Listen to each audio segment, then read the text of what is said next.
Hey guys, it's Dr. Justin Marchegiani here. Happy Friday. I'm coming to you at the end of a long week. Hope all is well.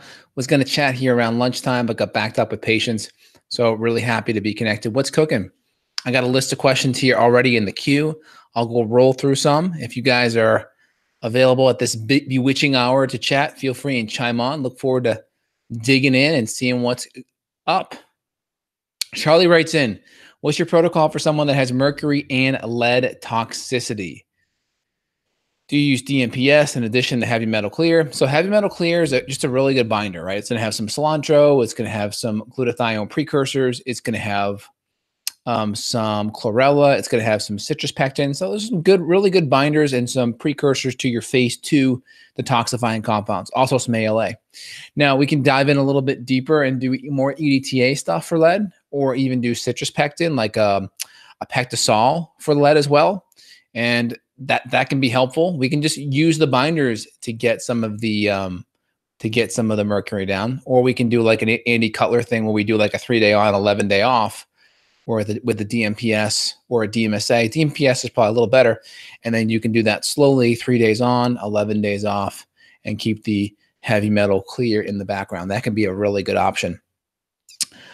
Jack writes in, can gastritis cause constipation or diarrhea and or intestinal pain?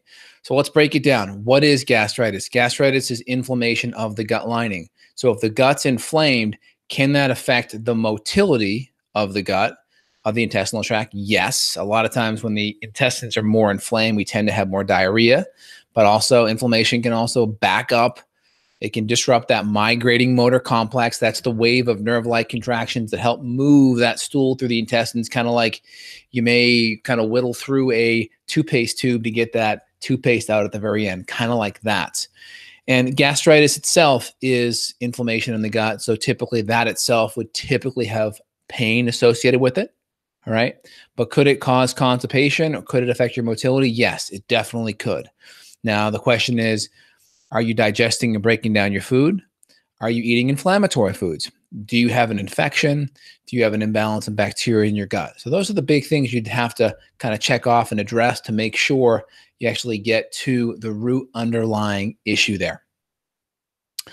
What could be the cause of my stomach feeling tense? That's it. That's it, Jack. Kitty writes in, when is Dr. J be live on this podcast? I live outside the U.S. Well, Fridays, I'm typically live in the morning. Just today, I had a call in the morning that went long. I had a call at lunch that went long. So I'm like, hey, guys, I was sitting down on my couch. I was actually having like my little unsweetened coconut yogurt with some fresh organic berries and cinnamon. That's like my treat, so to speak. And I'm like, oh, I didn't go live today. I didn't get my live fix. So I'm like, I got to go live. So I pop back in here and I'm talking to y'all. Hey there, Irma. Michelle writes, Monsanto lost. Oh, is that regarding the lawsuit? If someone knows a little more about that, chime in. I'm curious. We can talk about that. Not a big fan of Monsanto. Monsanto is, the best analogy, best example of crony capitalism, someone that's paid the government officials off so much. Michael Taylor was the president, head of that company, revolving door between the FDA and Monsanto. Pretty as crony capitalistic as you get. Dennis writes in, if vegetables and fruits are so important, how do carnivores get by without them? Well, if you're eating good high quality meat and you're eating organ meat, well, you're going to get a whole bunch of bioaccumulation of the vegetable matter in a lot of those high quality meats. So, I mean, there's a lot of antioxidants and bioflavonoids, some of those things that you get with the veggies, a lot of good nutrients there. But yeah, if you're eating high quality meats and you eat the organ meats, you can get a ton of really great nutrition that way. What's your take on retroviruses as a root cause of many health illnesses? So like what kind of retroviruses? Do you mean like kind of like a gamma kind of herpes virus or an EBV or a cytomegalovirus? But I think it can definitely be a stressor. A lot of these viruses become an issue when your immune system's more compromised. So the question is that the issue, or is that more of an artifact because your immune system was weaker because of an excess of physical, chemical, and emotional stress that essentially weakened your gut, weakened your immune system, and then the virus came in? So what's the order? What's the cause? What's the effect? Kitty writes in, HCl makes me extremely hungry, but when I don't take it, I don't have bowel movements. If I clean my gut, will that restore my HCl? So, and will that restore my HCl, or some is lost forever? So little bit of broken there in the transcription. I'll try to do my best. But in general, if HDL is making you more hungry, that's good. Make sure you're eating enough food. Make sure you're eating adequate protein and fat with it. That's good. If you're not taking it and you're not getting a bowel movement, it just means hydrochloric acid is very important for that migrating motor complex, for digestion, and for having good motility. So take it, and hopefully you can fix the underlying cause of why your HCl is lower. HCl does naturally lower with age. And if you're eating when you're stressed, that will definitely shut down the parasympathetics and turn on the sympathetics, which shuts down HCl secretion. So I'd really work on, the good lifestyle stuff and add HCl and fix the gut stress and the infections and make sure you're choosing really good foods. Gabe writes in, for your line of parasite killing herbs, best time to be taken at what time a day? Typically 5 minutes before each meal is great. If you're more sensitive or have some gut issues, take it with food. It will dilute it a little bit and kind of time release it, but that's a good time to do it. Josh writes in, any thoughts on pentathene for gallbladder fat digestion? So pentathene, I think you're meaning B5, right? B5 is a really important B vitamin for adrenal health. Not too sure about it for gallbladder stuff. Typically with gallbladder, we're doing more taurine. We may be doing like a soy lecithin, which is an emulsifying agent. We may do phosphatidylcholine. We may do dandelion root. We may do fringe tree extract. We may do beetroot. We may do ox bile.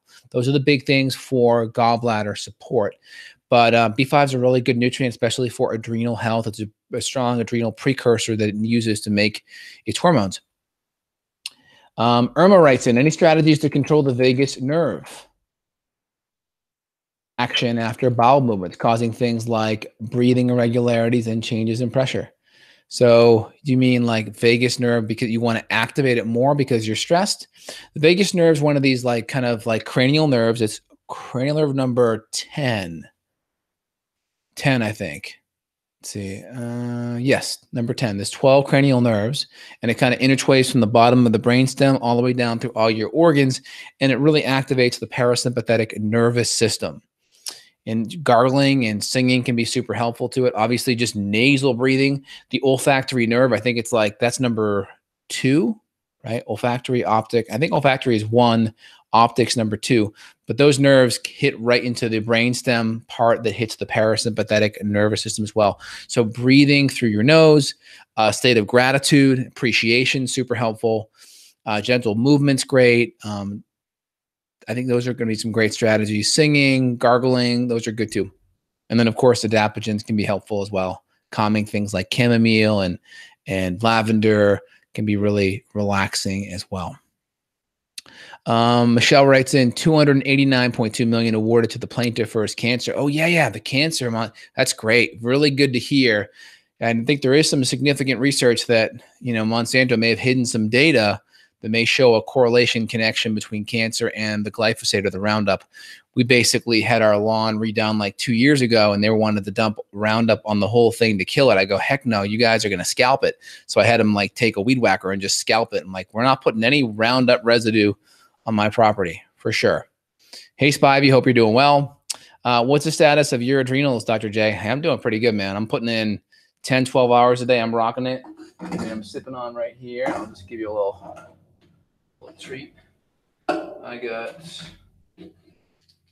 was doing some ashwagandha today. I was doing some reishi medicinal mushrooms.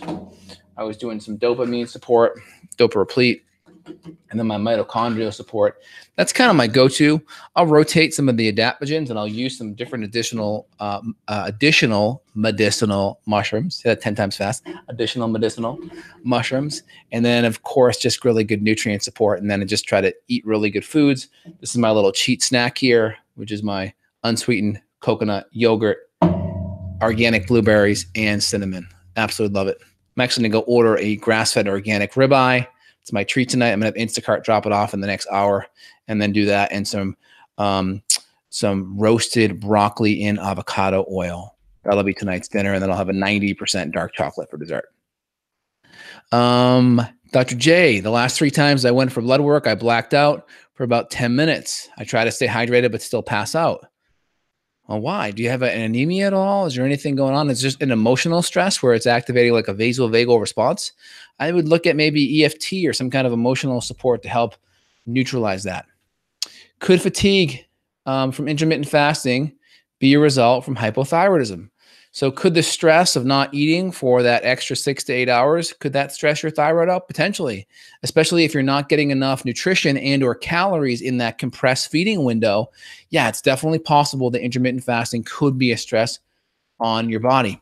Neil writes in, any advice for stopping bruxism and TMD pain? Thanks always. You're going to have to help me out with bruxism. I'll try to give it a little. Excuse me. Okay. Bruxism. Let me figure this out for y'all. Excessive teeth grinding. Oh, yeah. So that can easily be parasites. Okay. There's some really good sleep guards that are out there that are like anatomically correct that can be helpful. But in general, there could be a parasite thing going on. So that's where I would look first from a root cause standpoint. You can also find a chiropractor that does really good craniosacral work too, and can look at the TMGA structurally, but you may be a parasite and you have to address the internal stressor, not just the physical stressor.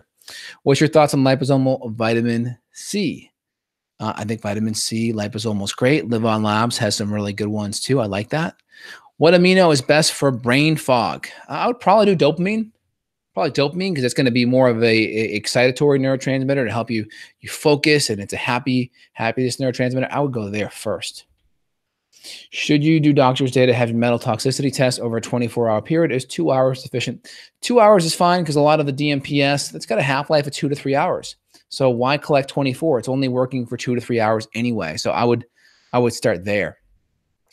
What do you think of the advanced Zeolite TRS detox? I think it's really popular. A lot of people feel better on it. I mean, Zeolite's another type of binder I didn't mention, and I think it, does okay, it does well. It's just not in a lot of the products that I like and use and I've had success with. There's one, I think it's called RNA Labs. It's Dr. Gordon's company. He's got a sprayable Zeolite that's well. Noreen writes in, you're in Austin right now. How's the organic restaurant scene? It's great. Picnic, PICNIK is awesome. They have yucca pancakes. So I'll go get their yucca blueberry pancakes. They'll have bone broth. They typically cook all their food in coconut oil or avocado oil. So it's great to have a place where I can get like a safe starch, that's grain-free, not even gluten-free, but grain-free, and then have really good bone broth options and really awesome fats that they're cooked in. So I love it. Really good. Thomas writes in, brain fog goes away after I eat, but it seems like I have to eat every 3 hours. Is that normal? It sounds like you have some adrenal issues. So if you can't go, I would try to make sure you eat a little bit more protein and fat. I would take some hydrochloric acid and some enzymes, make sure you're breaking that food down well. I'd be adding in some nutrients, some multi-support pack, some extra blood sugar nutrients, chromium, magnesium, see if that helps the blood sugar metabolism. And then see if you can go 4 hours, but you probably have to go on an adrenal program and make sure you're addressing any of the physical, chemical, and emotional stress going on in your life. All right. Any other questions, guys? Feel free and let me know. If not, I'm going to go finish my unsweetened coconut yogurt and get my grill on with my grass-fed organic ribeye. Hope you all having an awesome Friday. I'll leave the line open for like 15 more seconds. See if that last soldier wants to come in with a question. I'll have a little bite of my food here while you guys are figuring it out.